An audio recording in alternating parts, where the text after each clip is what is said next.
Hi friends, I am Ankit Kumar Sahu Rajveer and today we are going to study a poem by John Milton. The name of the poem is On His Blindness. Before coming to the poem, I would like to tell you something about John Milton. John Milton was born December 9, 1608 in Bread Street, London, Cheapside. His father's name was John Milton and his mother's name was Sarah Jeffrey. His father was a scrivener by trade, a person whose job is to be able to read and write, who also dabbles as a composer of church music. He married 3 times. The first wife was Mary Powell, second Catherine Woodcock, and the third one Elizabeth Minsul. At Cambridge, he got the name Lady of the Christ, and he became friend with Edward King, to whom he later dedicated an elegy, Lycidas. He was died in Bunhill, London, England, November 8, 1674, aged 65. So friends, this was in a little bit all about John Milton. And now we are coming to the poem On His Blindness. So friends, let us start with the poem On His Blindness.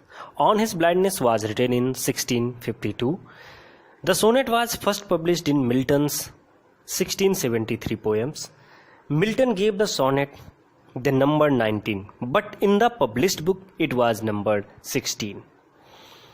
It is popularly given the title On His Blindness, but there is no evidence that Milton used this title.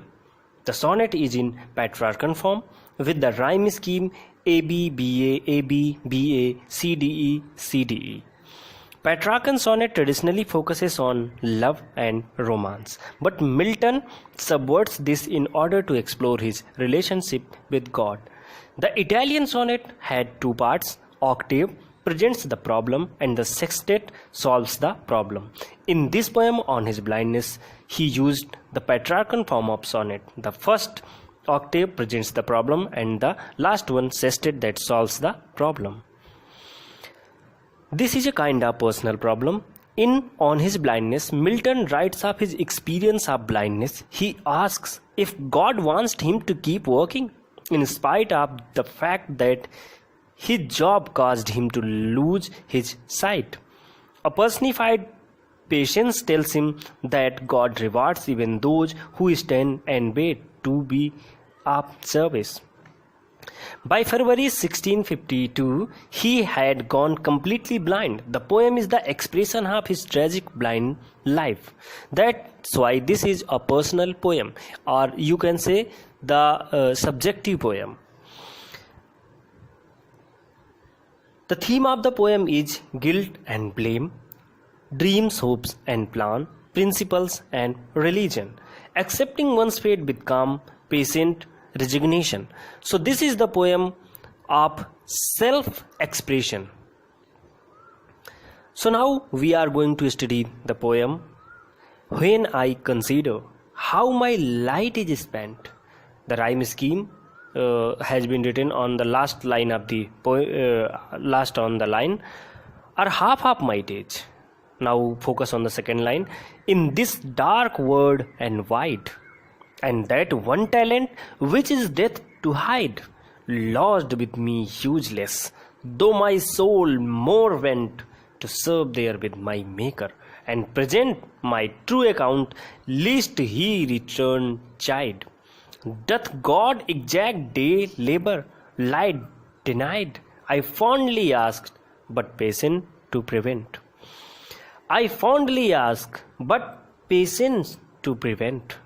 That murmur soon replies, doth God not need either man's work or his own gifts? Who best bear his mild yoke, they serve him best. His estate is kingly, thousands at his bidding speed, and post over land and ocean without rest. They also serve who only stand and wait.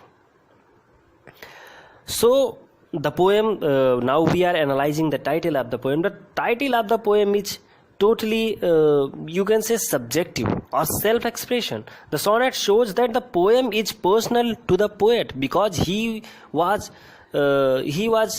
become blind in age of 44.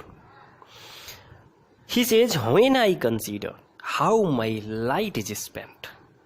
He says that when I consider, when I thinks that how my light is spent, कि कैसे मेरे आँखों की रोशनी चली गई. I think sometimes I become thinking on the matter that how I have spent my life.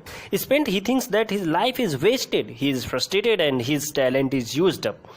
Light, metaphor for God's light. Are half of my days in this dark world and wide. Or means here or over, yeah, before, you can say.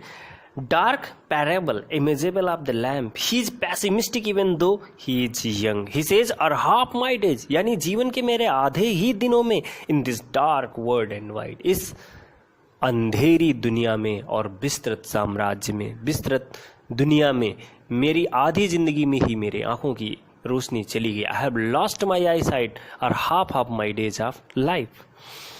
And that one talent which is death to hide. What is this one talent? This one talent is writing poetry, composition of poetry, or the soul that is the Milton soul, that is the writer soul. And that one talent which is death to hide. And that talent with my death will become hidden on grave. Because he will not be able to write after his death. Lost with me useless. चला जाएगा मेरे साथ बेकार. Lost with me useless. यानी कि मेरे साथ ही ठहर जाएगा though my soul mournement. He says that my soul, my spirit is prepared to serve.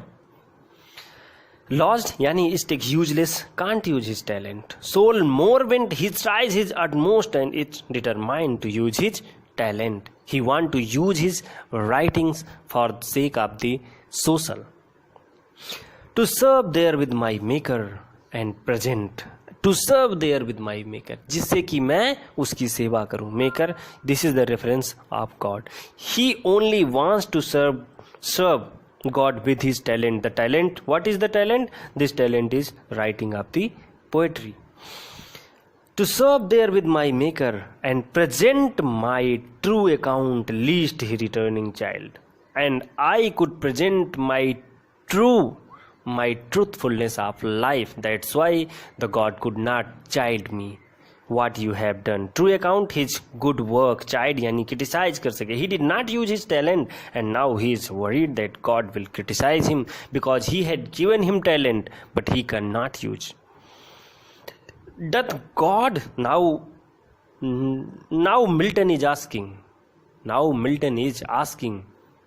to his soul or to the God, doth God exact day labor light day night?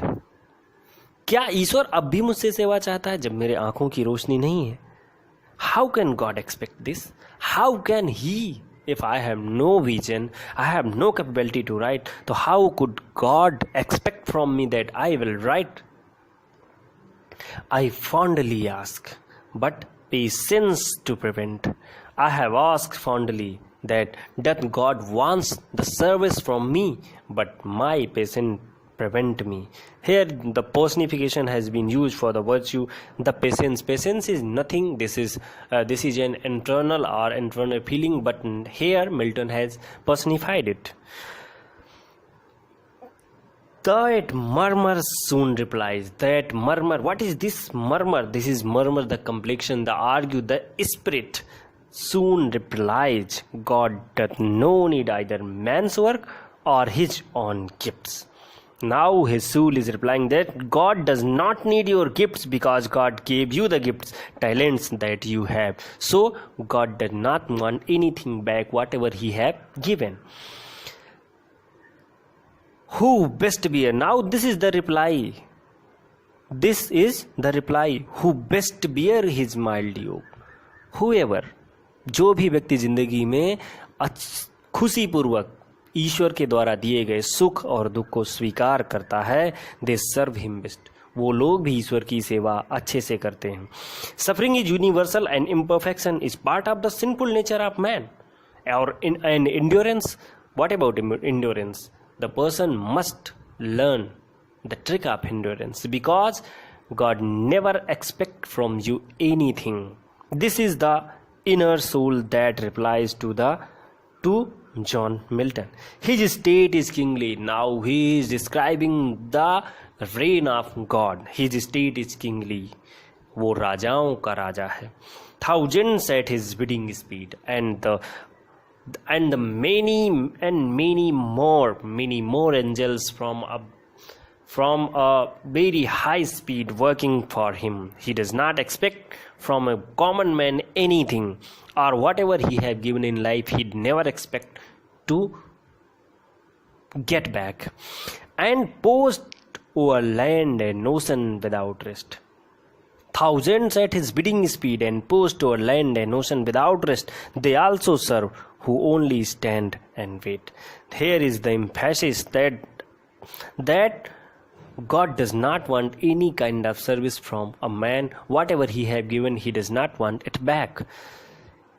The emphasis has been given that the thousands of angels post over land यानी कि surface and ocean, over the seas without rest, बिना रुके हुए. They also serve who only stand wait. This is the gist of the poem, that you must learn the endurance of life. The endurance, whatever the God have given, just accept it and wait for your turn. So this is all about the poem. Thank you friends. If you have liked my poem, please subscribe my channel. Thank you and best of luck for your exams.